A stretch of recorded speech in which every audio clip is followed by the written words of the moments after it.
नमस्कार, आपके साथ मैं हूं दीपिका। मनारा की बात पर एक बार फिर से अंकिता को गुस्सा आ गया और इस बार गुस्सा आया है कंगना रनौत के सामने।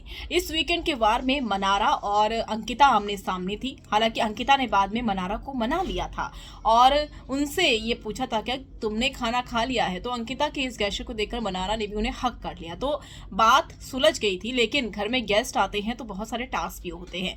ऐसे में कंगना रनौत घर के अंदर आई तो विकी अंकिता ने डांस किया और भी बहुत सारी परफॉर्मेंस हुई और इसी बीच कंगना रनौत ने घर वालों को दिया है एक टास्क और इसी टास्क में भिड़ गई अंकिता और मनारा एक बार फिर। और मुद्दा वही है, ईशा मालवीय। मुद्दा कोई नया नहीं है, मुद्दा यही है कि ईशा मालवीय को प्रोटेक्ट करती है कहीं ना कहीं अंकिता लोखंडे और इसी वजह से मनारा को गुस्सा आया है। कल भी मनारा ने ये बात बोली थी कि जो अपने बॉयफ्रेंड की नहीं हुई वो किसी और की क्या होगी। इसी बात पर आवाज़ उठाई अंकिता ने, बहुत सही आवाज़ उठाई, लेकिन उनके टोन से दुखी हो गई थी और ये कहा था कि ये कैसी है, किस तरीके से बात करती है, मुझसे इस तरीके से बात मत करो, ये मनारा ने कहा था। और इसके बाद मनारा क्राई बेबी बनकर फिर से रोने लगी थी।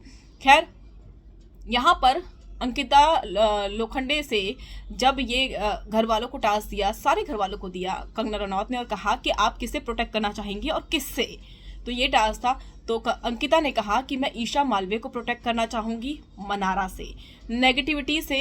तो उन्होंने ये कहा, एक बार फिर से ईशा के लिए स्टैंड लिया। इसके बाद आती है मनारा की बारी। तो मनारा ये कहती है कि जो अंकिता हैं उनका सपोर्ट लेती है ईशा, उनका इस्तेमाल करती हैं और साथ ही साथ ईशा की कोशिश है कि वो जूनियर अंकिता बन जाए, यानी कि छोटी अंकिता बनने की कोशिश वो कर रही है। तो ये कहा उन्होंने, जिस पर अंकिता और ईशा का शॉकिंग रिएक्शन था और इसके बाद दोनों के बीच में झगड़ा होना लाजमी है। तो छोटी अंकिता कहती है ईशा को मनारा और अंकिता कहती है कि वो मनारा से ईशा को हमेशा प्रोटेक्ट करना चाहेंगी। तो ये बॉन्ड बहुत जेन्युइन लगता है, लेकिन मनारा को किस तरीके से हैंडल करेगी अंकिता, क्योंकि अब कहीं ना कहीं मनारा वर्सेस अंकिता हो सकता है और देखना दिलचस्प होगा कि ये बॉन्ड कैसा बनेगा, क्योंकि लोग दोनों को साथ देखना चाहते हैं, लेकिन लगता है कि दोनों का साथ होना बहुत मुश्किल है।